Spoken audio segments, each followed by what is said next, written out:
জয় জয়তে আমি অতি মূঢ়মতীৰ শতকোটি প্ৰণাম গ্ৰহণ কৰিব।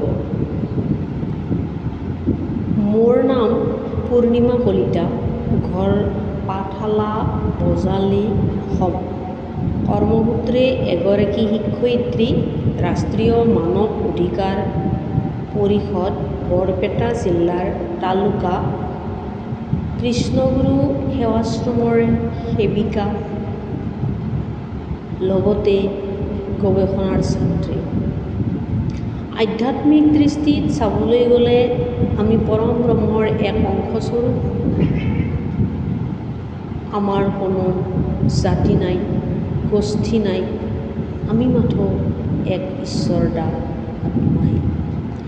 আত্মাই আত্মাৰ বন্ধু, আত্মাই আত্মাৰ শক্তি। মাথো শৰীৰ আৰু মনৰ সুখৰ বাবেহে আমি বিষয়ত আসক্তি হওঁ। গতিকে আমি বেছি বিতৰ্কৰ মাজলৈ সোমাই যাব নিবিচাৰোঁ। আজি আমি এটা বিশেষ প্ৰসংগৰ বাবেহে সামাজিক মাধ্যমত কিছু কথা ক'ব বিচাৰিছোঁ। কাৰণ শব্দই ব্ৰহ্ম। আমি যি বাক্য মুখেৰে আমি যি বাক্য ব্যক্ত কৰোঁ, ই পৰম ব্ৰহ্মত বিলীন হৈ যায়। সেয়ে কথা কওঁতে কিছু সাৱধানতা অৱলম্বন কৰাটো ভাল। শাস্ত্ৰত কৈছে যে আমি অৱশ্যে আনৰ কোনো কথাতে আমি বেছি গুৰুত্ব দিব নালাগে। আনে কোৱা, আনে আমাক সমালোচনা কৰা।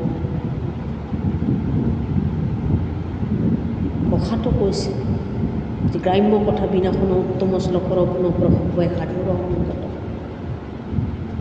তথাপিও আমাৰ মনে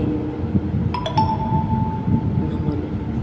আচলতে সাধু নকওঁ, মই সাধু হ'ব পাৰিছোঁ নিজৰ ভিতৰতে কিছু প্ৰশ্ন। আৰু এনেধৰণৰ কিছুমান নেতিবাচক কাৰ্যকলাপে আমাক কেতিয়াবা বিপদত পেলায়। আৰু তাৰ বাবে আমি কেতিয়াবা উচিত প্ৰত্যুত্তৰ দিবলৈ যত্ন কৰোঁ।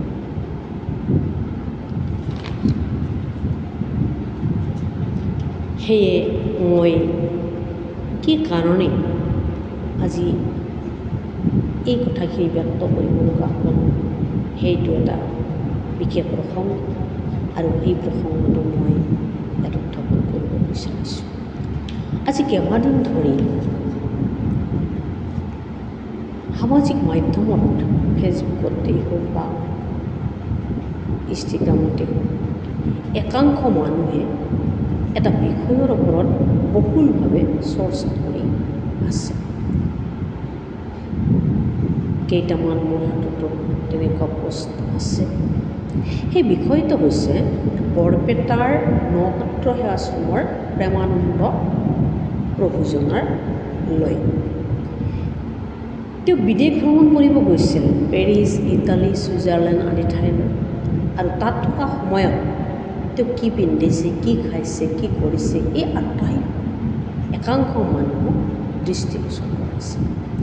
এতিয়া কথা হ'ল, তেওঁৰ পিন্ধন উৰণ সাজ সজ্জাক লৈ মূৰ গৰম কৰিবলৈ মানুহৰ কিবা দৰকাৰ আছে। সেইবোৰ অপ্ৰাসংগিক কথাক লৈ বহুতে কি কৰিছে, কিছুমান অশালীন মন্তব্য উত্থাপন কৰিছে।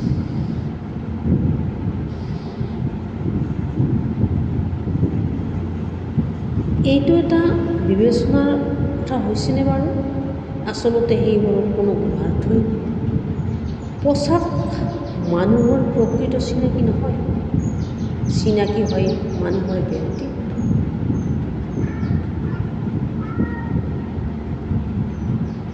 লজ্জা নিবাৰণৰ কাৰণে মানুহে পোচাক পৰিধান কৰে। ইয়াক আমাৰ মৌলিক প্ৰয়োজনীয় সামগ্ৰী। আচলতে অন্ন বস্ত্ৰ বাসস্থানেই ঈশ্বৰ প্ৰাপ্তিৰ পথ হ'ব নোৱাৰে। ভক্তিহে আচল বস্তু, ভক্তিহে লাগে। মই যি ড্ৰেছত নাথাকিলেও, যি স্থানত নাথাকিলেও মই ঈশ্বৰক ভক্তি ভক্তিভাৱে সেৱা কৰাটোৱে আচল কথা। তথাপিও ধৰ্মীয় অনুষ্ঠান বুলি ক'লে মানুহে বিশেষকৈ আমাৰ অসমীয়া লোকে ধুতি কামিজ বা মহিলাসকলে চাদৰ মেখেলা পৰিধান কৰে। মনটো পবিত্ৰ লাগে, বগা কাপোৰ পিন্ধিলেই নিজকে বেছি ভাল লাগে, শুদ্ধ যেন লাগে, আৰু সেয়ে আমি তেনেকুৱা ধৰণৰ পোচাক পৰিধান কৰোঁ। বেলেগ ৰঙৰ বা অইন ধৰণৰ পোচাক পৰিধান কৰিলেও কোনো অসুবিধা নাই। গুৰুজনাই তাতে আকৌ তেওঁ বিদেশলৈ গৈছে, তাৰ পৰিৱেশ আমাৰ ইয়াৰ লগত নিমিলে, গতিকে তাত ড্ৰেছৰ কোনো কথা নাথাকে। সেই সাধাৰণ কথাটোক লৈ কিমান যে বেয়া কথা এচাম ভদ্ৰলোকে দিবলৈ এখন ঠাই বাছি লৈছে, সেইখন সামাজিক মাধ্যম ফেচবুক। সকলোৰে তাত নিজৰ মতামত দাঙি ধৰাৰ অধিকাৰ আছে। তেওঁলোকে নীতি শিক্ষা কি সেইটো নিজেই নাজানে। আনৰ ৰুটিনখনত হাত দিয়াৰ আগতে আমি নিজৰ ৰুটিনখনে ঠিক কৰি ল'ব লাগে। যে আমি আনকহে সংশোধন কৰিবলৈ গৈছোঁ, কিন্তু নিজৰ ভিতৰত কিমান যে আমাৰ ভুল কিছুমান দিশ আছে, সেইবোৰ আমি কিন্তু এবাৰো লুকাই চোৱা নাই। আমি নিন্দা কৰিছোঁ বেলেগৰ ধৰ্মক নিন্দা কৰিছোঁ, নামক নিন্দা কৰিছোঁ, ভকত নিন্দা, নাম নিন্দা, গুৰু নিন্দা এইবোৰ কৰি মজা কৰিছোঁ। এইবোৰ জানো এজন সৎ ব্যক্তিৰ কাম হ'ব পাৰে? কেতিয়াও হ'ব নোৱাৰে। এই সমাজৰ কাৰণে কেতিয়াও ইতিবাচক নাৰী হ'ব নোৱাৰে। আচলতে সনাতন ধৰ্ম বুলি ক'লে অসমত আমি একমাত্ৰ সেইজনা গুৰুৰ কথা মনলৈ আহে, যিগৰাকী পঞ্চদশ শতিকাত আমাৰ মাজত সমাজ সংস্কাৰ ৰূপে আৱিৰ্ভাৱ হৈছিল শ্ৰীমন্ত শংকৰদেৱ। তেওঁৰ ধৰ্মৰ যি আদৰ্শ, সেই আদৰ্শক আজিও নুই কৰিব নোৱাৰে। আৰু তেওঁৰ আদৰ্শৰ প্ৰতি লক্ষ্য ৰাখি কৃষ্ণ ধৰ্মগুৰু শ্ৰী শ্ৰী গুৰুদেৱ গোস্বামী লোক সমাজত এই এক নাম ধৰ্ম প্ৰচাৰ কৰিব বিচাৰিছিল। আৰু এই নাম ধৰ্ম কৃষ্ণ গুৰু নাম, এই নাম গুৰুৰ নামতকৈ শ্ৰেষ্ঠ, আৰু এই নাম লৈ হাজাৰ হাজাৰ মানুহে মুক্তি লাভ কৰিব পাৰিছে। অসৎ প্ৰবৃত্তিবোৰ কিছু পৰিমাণে হ'লেও লাভ হৈছে, আৰু সমাজখন একতাৰ দলেৰে বান্ধিব চেষ্টা কৰিছিল।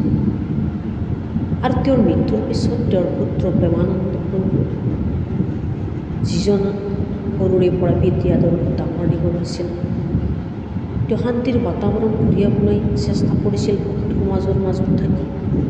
আৰু তেওঁৰ চিন্তাধাৰাও তেনেকুৱা লোকহিতাৰ্থে তেওঁ কাম কৰিবলৈ আগবাঢ়ি আহিছে। যে তেনে এজন অতি শ্ৰদ্ধাৱান মহান অনুভৱী ব্যক্তিৰ ওপৰত এনে কটু মন্তব্য দিয়াটো জানো উচিত? মোৰ বোধেৰে এইটো এটা গৰিহিত কৰ্ম। যদি আপুনি এজন ঈশ্বৰপৰায়ণ ব্যক্তি, তেনেহ'লে আপোনাৰ মুখৰ পৰা এনেকুৱা বাক্য ওলাব কেতিয়াও নোৱাৰে। আপুনি নিশ্চয় এইটো কৰিব পাৰিব। তাত কোনো ভ্ৰষ্টাচাৰিতা নাছিল, নিজৰ বাবে তেওঁ একোৱেই কৰা নাছিল। আৰু এনেকুৱা ধৰণৰ গুৰুজনক ভীতিগ্ৰস্ত কৰাৰ কাৰণে জাউৰিয়ে কিছুমান ভ্ৰান্ত প্ৰশ্নৰ অৱতাৰণা কৰাটো জানো ঠিক হৈছে? কি লাগে প্ৰশ্নকৰ্তাসকলক? আচলতে মই জানিব বিচাৰিছোঁ, কোন এই অসমৰ মহামনীষী, মহাধৰ্মজ্ঞ, পাণ্ডিত্য নৰমনিষ? কিহৰ বাবে ইমান হৈচৈ কৰিছে? সাহস আছে যদি আহক, মোৰ লগত কথা পাতিব। একেটা কথা তাতেই বহি ল'ম। নামৰ মহিমা, নামতকৈও যে শ্ৰেষ্ঠ তাক আপুনি বুজিব পাৰিব। তেওঁলোকৰ কিমান নাম ভক্তি আছে সেই কথাও আপুনি জানিব পাৰিব।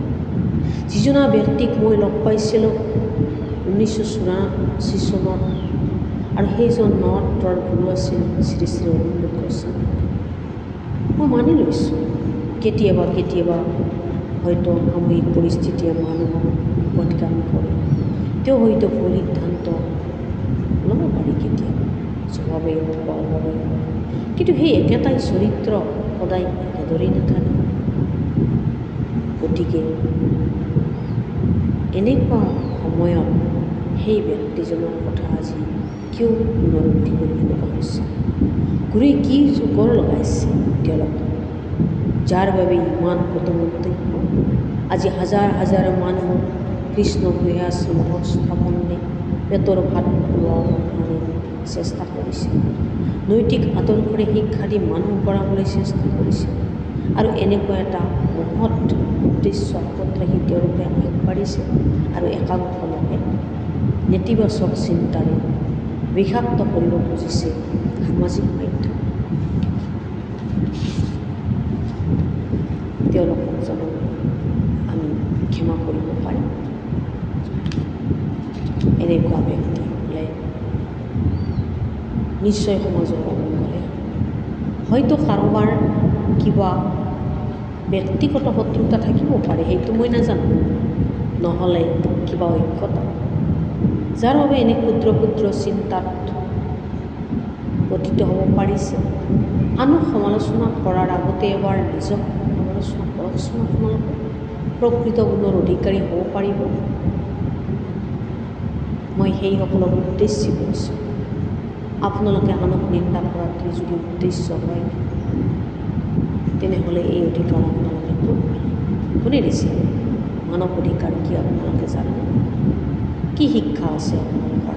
ডিগ্ৰী থাকিলেই মানুহ শিক্ষিত নহয়, বুজিছে? মানুহ হ'বলৈ কিছুমান বিশেষ গুণৰ প্ৰয়োজন। গতিকে মানুহক শিকক, আনক সংযমী হোৱাৰ লেচন পঢ়াব নালাগে। আনক পঢ়োৱাৰ আগতে আপুনি এবাৰ নিজেই সংযমী হ'বলৈ যত্ন কৰক। গোস্বামী শব্দৰ অৰ্থ লাগে নহয় জানো? আপোনাক উপাধিত ধৰিছে। আপোনালোক জন্মতেই কোনো উপাধি লৈ অহা নাছিল। ভগৱানে কোনো উপাধি নিদিয়ে। আপোনালোক যদি তাত দিশত অৱতীৰ্ণ হৈছে, তেনেহ'লে নিশ্চয় এই কথা জনাটো অত্যন্ত প্ৰয়োজন। মহামহন্তসকল, আপোনালোকে নিজক লৈ ইমান অহংকাৰী, ইমান গৰ্বী কিয় হৈছে? আপোনালোক কিমান চতুৰ সেই কথা আমি নিশ্চিতভাৱে জানো। আনক চোৰ বোলাৰ আগতেই নিজেই মহন্ত হয়নে নহয় এবাৰ জুকিয়াই চাওক ভৰিৰ পৰা মনলৈকে। বাল্মীকিৰ জীৱনী পঢ়ক, ৰত্নাকৰৰ জীৱনী পঢ়ক, হৰিচন্দ্ৰৰ, এনেকুৱা জীৱনীবিলাকে আপোনালোকক সংস্কাৰী হ'বলৈ শিকাওক। নিজৰ ৰুটিনত বাদ দি আনৰ ৰুটিনত হাত দিয়াটো আপোনালোকৰ ইতিমধ্যেই উচিত হোৱা নাই। এই সমাজত দেখা দিয়া অন্ধবিশ্বাস, কুসংস্কাৰ এইবোৰ দূৰ কৰকচোন। নিজা কোনো উপলব্ধি নাই নেকি আপোনালোকৰ? পণ্ডিতালি কৰিব আহিছে যে আনক লৈ, কি জানে আপুনি? ঈশ্বৰৰ কথা, প্ৰেমানন্দৰ শাস্ত্ৰ লাগে নহয় জানো? শাস্ত্ৰ কি বস্তু আপুনি জানেনে? শাস্ত্ৰ পঢ়িলে, ব্যাখ্যা কৰিলে শাস্ত্ৰজ্ঞ নহয়, বুজিছে? আপোনালোক কোনো স্বৰ্গৰ দুৱাৰ ৰক্ষা নহয়। মানৱীয়তাক বজাই ৰাখিবলৈ যত্ন কৰক। আপোনাক আমাৰ ক'ব লগা নাই। আনৰ ওপৰত ঈৰ্ষাবান নামাৰিব, সাৱধানে চলিবলৈ যত্ন কৰকচোন। পুনৰবাৰ মই কৈছোঁ, আহক কৃষ্ণ গুৰুনামৰ মাহাত্ম্য কি এবাৰ বিচাৰি আহক, একেলগে বহি ল'ম বিষাক্ত সৰ্পৰ মাজত। সাহস আছে যদি মোৰ লগত বহিব। সেই দূৰদৰ্শী সম্পন্ন আপোনালোকক মই মিছাতেই ক'ব খোজা নাই। আপোনালোকৰ যি মানৱীয় দিশত যি শ্মশান যাত্ৰা কৰিব বিচাৰিছে, তাক খবৰ দিব বিচাৰিছে। তাক আপোনালোকে সংকট মনৰ শংকাবোৰ দূৰ কৰক, নাপায় এনেদৰে আনক আক্ৰমণ কৰিব। এবাৰ নিজক বুজিবলৈ যত্ন কৰকচোন। ভগৱানে আপোনালোকক উন্নতি দিব। ভগৱানে আমাক কিয় জন্ম দিছে আপোনালোকে নিশ্চয় জানে। সৃষ্টিৰ ৰহস্য বিষ্ণু পুৰাণতো আপোনালোকে পাব যে এই কথাখিনি কৈছে যে ভগৱানে যেতিয়া আদিতে উৰণ বুৰণ গজন ভ্ৰমণ এই চাৰিমুঠি জীৱৰ সৃষ্টি কৰিছিল, তেতিয়াই তেওঁ কৈছিল, তেওঁ এটা কথাই কৈছিল যে অকলে আছোঁ মই আদি নিৰঞ্জন, সৃষ্টি নকৰিলে মোৰ নহৰিব, মানুহক সৃষ্টি নকৰিলে নাম নৰহিব, নিজ শক্তি বলে মই বিচাৰিম। এই মনুষ্য জন্মৰ সাৰ্থকতা হ'ল নামত। কি নাম? ঈশ্বৰৰ নাম, যি নামেৰে আমি এই জগতত মুক্তি লাভ কৰোঁ। ঈশ্বৰৰ নাম গুণ কীৰ্তন কৰি যোৱাটোৱে আমাৰ মুখ্য উদ্দেশ্য। আমি কিহৰ বাবে জন্মিছোঁ? আনক সমালোচনা কৰি আমি আমাৰ বহুমূলীয়া সময়খিনি নষ্ট কৰাটো আমাৰ কাৰণে অনুচিত হয়। সেই শ্ৰদ্ধাৱান সুধীবৃন্দ, মোৰ স্বদেশৰ বাপ বান্ধৱ আই মাতৃসকল, বিশ্ব শান্তিৰ বাবে ভগৱানক প্ৰাৰ্থনা কৰক, একেলগে ভগৱানক চিন্তা কৰক। ইহকাল পৰকাল সুখত থাকি ভগৱানে যেন আমাক উন্নতি দিয়ে তাকেই কামনা কৰিছোঁ। বিশেষ নকওঁ, আপোনালোক ভালে কুশলে থাকক আৰু মনৰ শংকাবোৰ দূৰ কৰি চাৰিওফালে পোহৰ জ্ঞান বন্তি জ্বলাওক। ইয়াকে কৈ মোৰ মনৰ সংশয় দূৰ কৰিবলৈ যত্ন কৰিছোঁ। ধন্যবাদ।